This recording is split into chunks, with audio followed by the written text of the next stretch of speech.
नमस्कार। अच्छा, विज्ञान ये शब्द सुनते ही सबसे पहले क्या ख्याल आता है?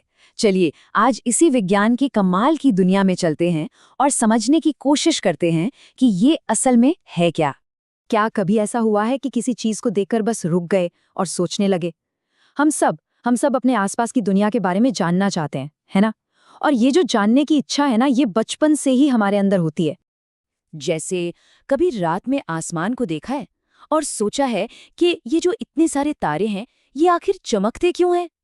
या फिर समंदर के बारे में सोचें, उसकी इतनी गहराइयों में न जाने कौन कौन से राज छिपे होंगे।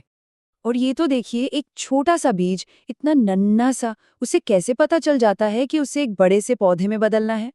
ये सारे सवाल ये बस एक ही बात बताते हैं कि इंसान शुरू से ही कितना जिज्ञासु रहा है, हमेशा अपने आसपास को जानने की कोशिश करता रहा है। और सच पूछे तो सवाल पूछने की यही चाहत हमारी पूरी तरक्की की कहानी का आधार है, उसकी नींव है। तो चलिए हमारी इस जिज्ञासु दुनिया में थोड़ा और आगे बढ़ते हैं। ये जो सवालों को पूछने और फिर उनके जवाबों को खोजने का पूरा सफर है ना, ये जो एडवेंचर है, इसका एक बहुत ही खास नाम भी है। और वो नाम है विज्ञान। हाँ, साइंस। पर ये सिर्फ कोई स्कूल का सब्जेक्ट नहीं है। नहीं, ये तो दुनिया को देखने का, उसे समझने का एक बिल्कुल अलग नजरिया है। और इस नजरिए के लिए जो सबसे जरूरी चीज है, वो है जिज्ञासा। मतलब कुछ जानने या सीखने की एक गहरी इच्छा, एक तड़प। विज्ञान की जो कहानी है ना, वो इसी जिज्ञासा से शुरू होती है। तो फिर विज्ञान है क्या असल में?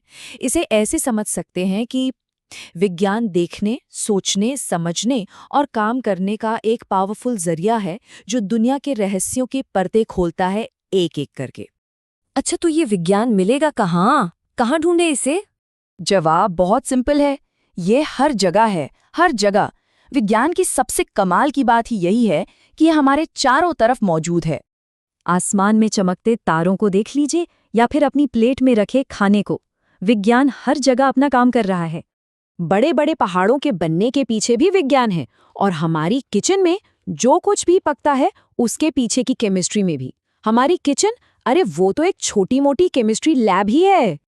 लेकिन एक मिनट, जब मन में कोई सवाल आता है तो वैज्ञानिक उसका जवाब ढूंढते कैसे हैं? क्या कोई खास तरीका है?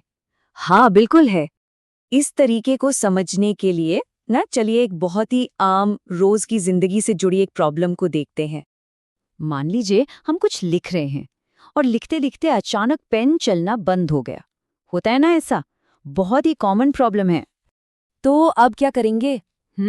सबसे पहले सवाल पूछेंगे, ये पेन चलना बंद क्यों हो गया? फिर एक अंदाजा लगाएंगे, मतलब एक गैस करेंगे, शायद इसकी इंक खत्म हो गई है।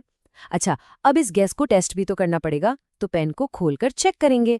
अगर इंक खत्म है तो हमारा अंदाजा सही था, लेकिन अगर इंक खत्म नहीं हुई है तो फिर हम एक और अंदाजा लगाएंगे, शायद इंक सूख गई हो। बस विज्ञान बिल्कुल ऐसे ही काम करता है। ये जो पेन वाली प्रॉब्लम को सॉल्व करने के लिए हमने स्टेप बाय स्टेप जो कुछ भी किया, इसी को वैज्ञानिक विधि या साइंटिफिक मेथड कहते हैं। ये सोचने का एक तरीका है जो हमें जवाब तक पहुंचाता है। तो इसका मतलब क्या हुआ? मतलब ये कि विज्ञान सिर्फ कुछ फैक्ट्स रट लेना नहीं है, ये एक पूरा प्रोसेस है। सवाल पूछने का प्रोसेस, और फिर एक सिस्टम से, एक तरीके से उन सवालों के जवाब ढूंढने का प्रोसेस। तो विज्ञान जो है ना, वो एक ऐसी पहेली की तरह है जो कभी खत्म नहीं होती। हमें एक जवाब मिलता है तो उससे 10 नए सवाल खड़े हो जाते हैं, और खोज का ये सफर, ये तो बस चलता ही रहता है, कभी नहीं रुकता। तो अब सोचने वाली बात यह है कि हमारे चारों तरफ ऐसी कौन सी पहेलियां हैं जो बस इस इंतजार में है कि कोई उन्हें सुलझाए। आज कौन सा सवाल पूछा जाए?